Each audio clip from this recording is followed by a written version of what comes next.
Hey folks, we've got people over at Victory and Magnolia, and they're out in the middle of the road.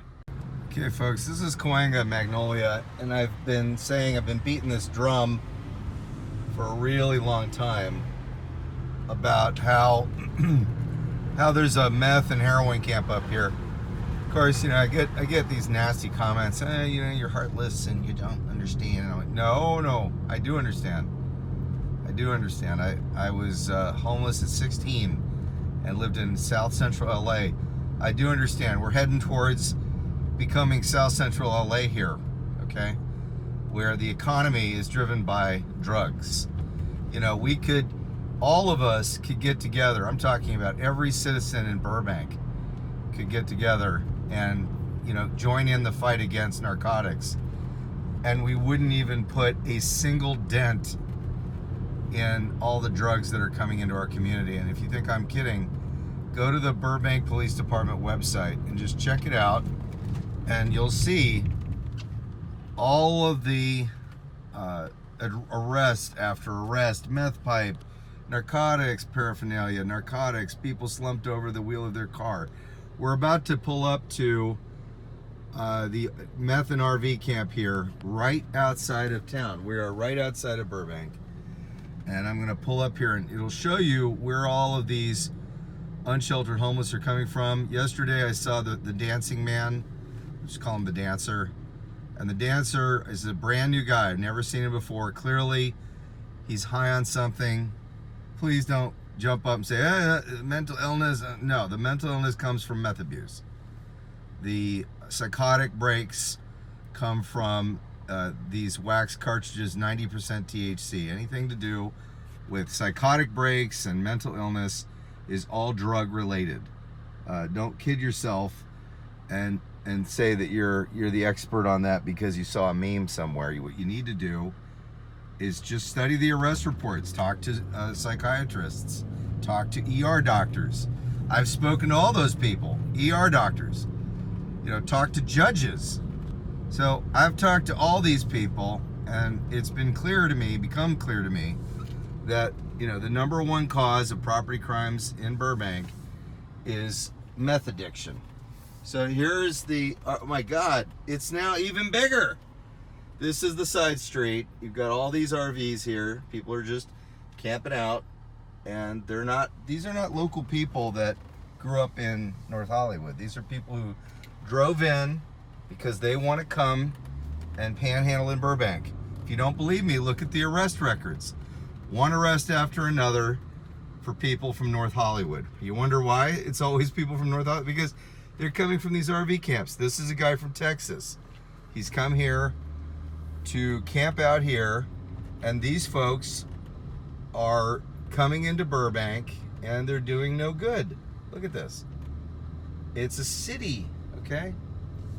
I mean, do you really think the residents and the business owners here appreciate the stench and now this is a very clean RV here. It's interesting. It's not that new, but it's clean. Most of them are run down. Over here, you're gonna see, this is another walkthrough of, I think this is my 4th video now. You know, trash everywhere. Do you really think that, everybody's like, wow, you're so mean. I'm like, really, just look at the garbage and look at the trash everywhere. Finally, they gave them a ticket. I see a ticket. Okay, this is Khalifa, and then we're all the way up to Oxnard. I'm gonna come back around and continue my census of Burbank. But, you know, as you go through here and you start to see what's going on, you've got to realize the number one cause of property crimes in Burbank is meth addiction. These meth and heroin camps, like this RV here, is where people hang out. They stage their plan to come into Burbank. And if you don't believe me, get up early in the morning, like real early, and hang out early in the morning and watch as one bicycle after another cycles by of people and pulling on doors, car doors, and grabbing car doors. If you have a ring on your door, you're gonna see that as well. The people from the meth camp riding their bikes into town and pulling on car doors. If you think I'm crazy, why don't you get up early and go and check it out yourself? you will see that what I'm saying is true. Gang, here's Chicago. He's back in Magnolia Park again. Chicago used to come here every day. Then for a while there, he stopped coming. I don't know where he hung out, but he brings his cart here and he hangs out in Magnolia Park. And so, you know, he's been offered services. Oh, well, they claim that he's been offered services. I actually never saw it, but presumably, you know, he's refused. You know, and so people come in town day after day and they hang out, but they refuse to take services. And when I say they come into town, Chicago doesn't sleep at that spot. He sleeps somewhere else. I don't know where he hangs out and sleeps, but obviously he's you know, a homeless man. He's got his big shopping cart and brings his home with him. But anyway, I'm gonna, you know, I've already called into Street Plus and hopefully he'll get some assistance. So I'm here backside of Swainer Hardwoods and the camp is still here. Just a quick update. This is right across the street from Burbank Water and Power. You can see BWP right there. I have mentioned it to the city. I said, and they said, well, it's private property. I think, you know, they're just being nice, Mr. Nice Guy, Mrs. Nice Guy, nice gal. You know, you have to cite people and say you can't camp, no illegal camping. That's what you do. You don't try and, you know, kick them off. You just cite them for the illegal camping, and then if they don't fix it, then you come around and you get kind of stronger. But we're concerned about lawsuits. Yes, I get it. I get you're concerned about lawsuits, but you're gonna have more lawsuits when somebody gets, you know, hurt because you've got drug addicts roaming the city. You know, one of them ran into me just because I was taking a picture of him from 30 feet away, threw a rock at my car, and then ran a shopping cart into me. And that's the kind of people we want to get rid of out of the city and get them into mental health institutions, rehab, whatever. So this gentleman you're about to see here, I call Jesus, not blaspheming. You know, don't start yelling, I'm blaspheming. Just that he looks like Jesus. This gentleman here has been for years in Magnolia Park, and then we tried to get him services, and then he refused. And every time I'd speak to him and say, hi, you need some help, he would say, well, I'll move in 10 minutes. I'm like, he actually just has sort of a canned response. I'll move in 10 minutes is his response. What he does is he sleeps, I should say, as close as possible to a liquor store. At the previous location he was at, it was right at you know, right next to a liquor store. He comes to Arrow Liquor. I've been watching his, you know, drinking habits.